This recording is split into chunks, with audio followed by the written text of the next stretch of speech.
You may genuinely have nothing to hide today, but you do not control what your data will reveal tomorrow. You do not control which databases may eventually be connected. You do not control which algorithm will reinterpret your behavior. And you do not control whether the rules defining suspicious will remain the same. That is the flaw in the phrase, nothing to hide. It assumes the observer, the purpose, and the rules will never change. There are 4 sentences that appear beneath almost every story about surveillance. If you have nothing to hide, you have nothing to fear. You are not important enough for the government to watch. The government already knows almost everything about you, so why bother? And if you carry a phone or use social media, you are already tracked anyway. Each sounds practical, even reassuring. Together, they suggest that privacy is mainly a concern for criminals, conspiracy theorists, or people who have misunderstood how ordinary they are. But all 4 arguments begin with the same mistake. They treat privacy as a hiding place. Privacy is not the ability to disappear. It is the ability to keep information inside an appropriate context, to know who can use it, and to place limits on what that information is permitted to become. Consider something completely innocent. Your phone records that you visited a medical clinic. That location may help a navigation app calculate traffic. It may remain in a private history so you can remember where you were. The clinic itself may use anonymous travel patterns to improve access. Now imagine that same location being combined with your web searches. Imagine an insurer using the combined profile to infer a medical condition, or an employer treating repeated clinic visits as evidence that you may be unreliable. The location did not change. You did not become guilty. What changed was the observer, the purpose, and the power attached to the information. This is why saying, "I have nothing to hide," does not answer the privacy question. The question was never simply whether the information reveals a crime. The question is what another person, company, government agency, or algorithm is allowed to infer from it, how confidently they can act on that inference, and whether you will ever know the decision was made. Harmless information can become consequential without a dramatic new law. The collection purpose can expand. A retention period can be extended. A company can be acquired. A database can be connected to another system. A new model can reinterpret an old record. Or inaccurate information can be repeated until every system treats it as fact. None of this requires an official to sit in a dark room and decide to watch you personally. Modern surveillance is usually less theatrical than that. It is a system applying rules to data at scale. And once the rule changes, the same data can produce a different answer. During Western Australia, police live facial recognition deployments. Cameras scan faces in public and compare them with a predetermined alert list. Police say non-matching biometric data is deleted immediately and alerts are reviewed by officers before action is taken. Those are meaningful safeguards. But the crowd is still processed before any particular person becomes the focus. That produces the predictable response. If you have done nothing wrong, why should it bother you? Today, we are going to answer that question. Not by pretending every camera is sinister, every database is dangerous, or every government is waiting to abuse its power, but by examining why nothing to hide fails as a test for whether a system deserves trust. This is trust protocol. And the first idea we need to leave behind is that privacy is only for people with secrets. The nothing to hide argument defines privacy as secrecy. If surveillance reveals no wrongdoing, the argument says, then no harm has occurred. Legal scholar Daniel Solovey has spent years challenging that definition. His point is not merely that innocent people also have secrets. It is that many privacy harms do not involve exposing a secret at all. They can come from aggregation, when separate harmless facts form a detailed profile. From secondary use, when information collected for one purpose is used for another. From exclusion, when decisions are made with your data, but you cannot see, challenge, or correct the process. And from distortion, when incomplete information creates a misleading version of who you are. Imagine your manager asks for your medical history. You may have nothing shameful to hide. You can still refuse because the information is not appropriate to that relationship. Imagine a stranger asks to read every private message between you and your family. The messages may contain no crime and no scandal. You can still close the door because intimacy depends on boundaries, not guilt. Privacy scholar Helen Nissenbaum calls this contextual integrity. Information does not become fair game simply because it exists or because it was visible somewhere else. The flow should remain appropriate to the context in which the information was created. This is not merely an academic idea. It is reflected in privacy law. Under Australia's privacy principles, covered organisations and agencies generally need a legitimate basis to collect personal information. Collection should be reasonably necessary, not merely interesting or convenient.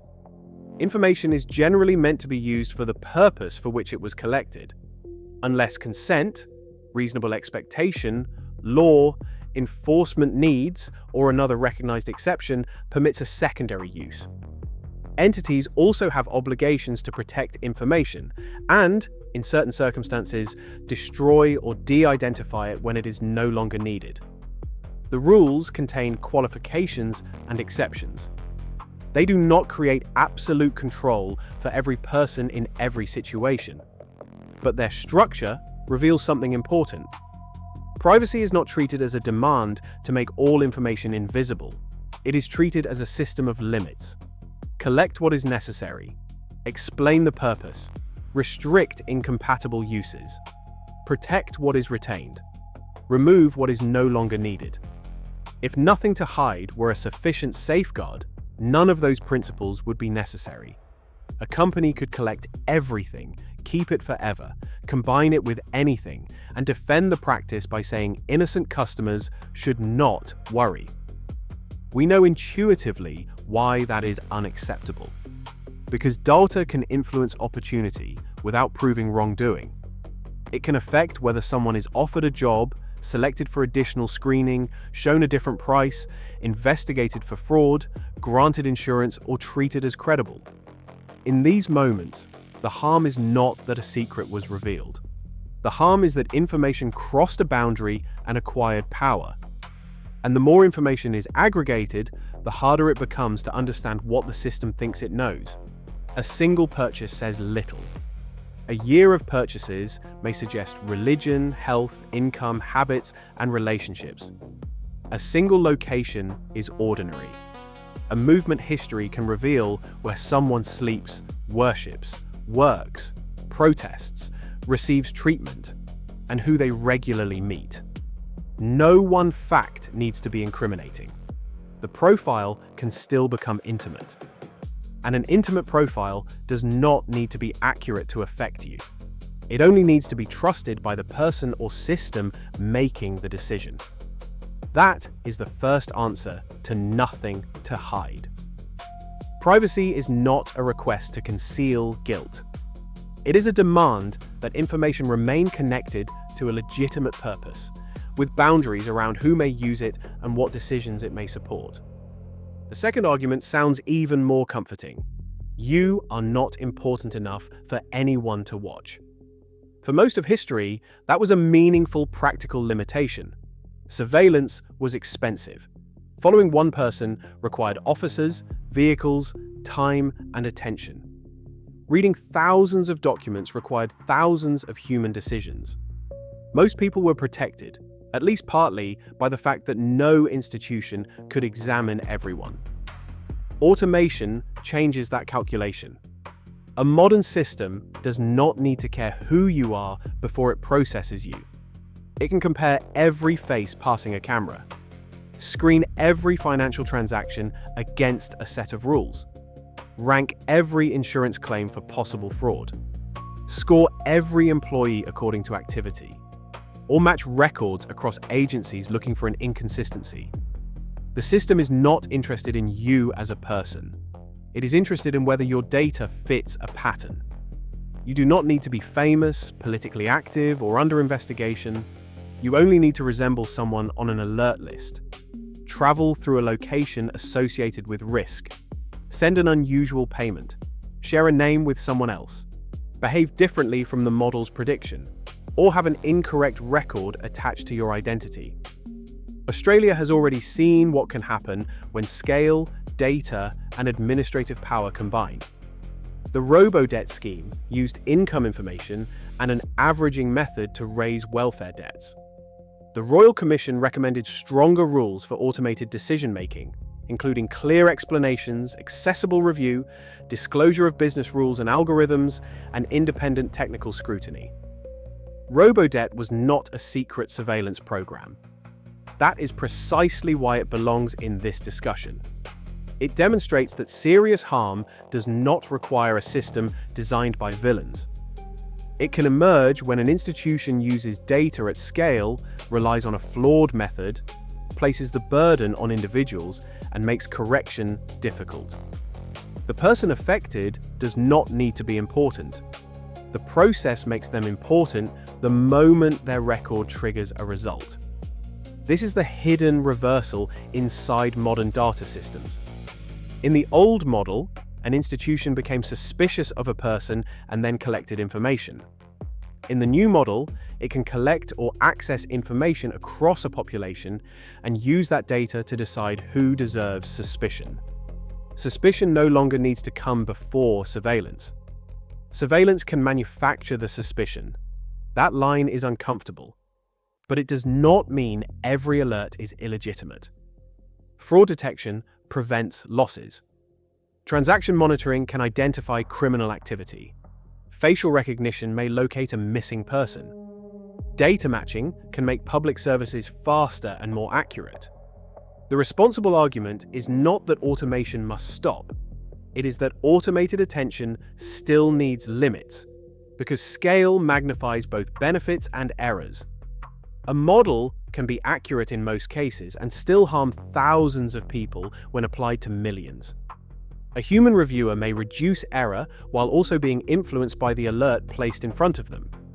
And an individual may never know that a score, correlation, or inferred association shaped the treatment they received.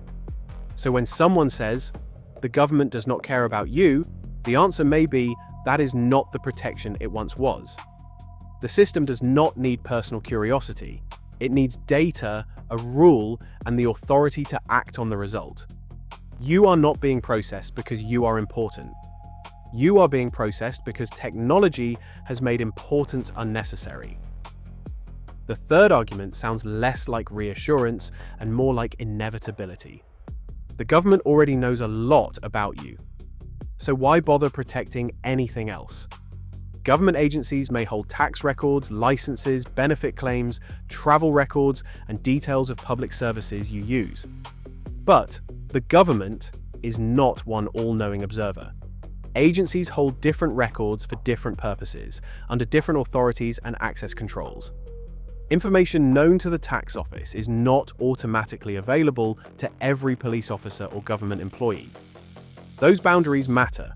Knowing your income for taxation does not mean every agency should know your medical history. And an existing record may be incomplete, outdated, or wrong. Knowing a lot is not the same as knowing everything. Holding data is not the same as understanding a person. And an inference is not the same as a verified fact. The danger is not merely that government knows something about you. It is that information supplied under one authority can eventually become useful to another system, for another purpose, under another political climate. A tax record, travel record, or location history may be legitimate in isolation. The power emerges when the boundaries between them weaken. Imagine that years ago you attended a lawful protest, donated to a controversial organization, received treatment at a particular clinic, or repeatedly visited someone who later came under investigation. None of those actions made you guilty, but stored information can be reinterpreted after the context, policy, or political climate changes. Government needs information to function. The question is whether data collected for one legitimate purpose remains limited to that purpose or becomes available for unrelated decisions, automated matching, and new forms of surveillance. Privacy safeguards are what prevent something from quietly becoming everything. And the government already knows is not an argument against privacy. It is an admission that too much power may already have accumulated. If your front door has one broken lock, you do not remove the remaining locks because privacy has already been compromised. The fourth argument is the argument of surrender. You already have a phone. You already use social media. Companies already know where you go, what you buy, and what you watch.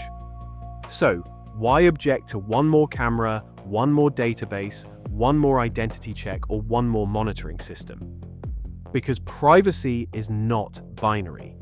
It is not something you either possess completely or have permanently lost. Allowing a map application to use your location for navigation does not automatically authorize an employer to monitor it after work. Posting a photograph publicly does not mean every company should be free to convert your face into a biometric identifier. Sharing health information with a doctor does not grant an insurer, advertiser, or data broker the same relationship. And accepting one unavoidable form of monitoring is not consent to every future use. This is why the phrase, "you are already tracked," leads in the wrong direction. Existing exposure is not evidence that additional collection is harmless. It is evidence that the cumulative risk is already high. Every new dataset creates another opportunity for misuse, breach, inaccurate linkage, compelled disclosure, or mission creep. The Australian privacy regulator puts the principle plainly. Personal information that is not collected or stored cannot be mishandled. That does not mean collecting nothing, it means collecting deliberately. And this brings us back to the title. You have nothing to hide until the rules change. The rules may change through legislation, but they can also change without a dramatic new law. A service updates its terms. A company is acquired. A retention period is extended. A database is linked to another system. An emergency exception becomes routine. A risk threshold is lowered. A new algorithm discovers inferences that were impossible when the information was first collected. Or a future decision maker inherits data gathered under assurances made years earlier. The danger is not proof that every institution will abuse information. It is the recognition that data often survives longer than the people, purposes, and promises that justified collecting it. The most consequential surveillance system may not be the one designed to watch guilty people, it may be the one that processes everyone and decides later who no longer looks innocent. Good governance, therefore, does not begin with "trust us." It begins with limits that can be tested. What exactly is being collected? Why is each field necessary? Who can access it? Can it be used for another purpose? How long is it retained? What is inferred rather than directly observed? Can a person see and correct the record? Does an automated result affect a decision? Who audits the system? And what prevents today's exceptional use from becoming tomorrow's default? These questions do not assume bad faith. They recognize that trustworthy systems should not depend entirely on good intentions. Privacy is not about stopping every useful collection. It is about separating what a system can technically do from what it should be permitted to do. It protects ordinary people precisely because ordinary people cannot personally inspect every database, negotiate every privacy policy, or challenge every invisible score. So the next time someone says, "If you have nothing to hide, you are not important, the government already knows," or "you are tracked anyway," ask a different set of questions. Nothing to hide from whom? For what purpose? Under which rules? With what evidence? And who is responsible when the system is wrong? You may not be important enough for someone to watch, but you no longer need to be. Machines can process everyone. Privacy is not about hiding from the system. It is about limiting what the system is permitted to do with us. If you believe more people should be asking these questions, please like this video and share it. Subscribe to Trust Protocol and enable notifications so you do not miss our next investigation. Until next time, never trust, always verify.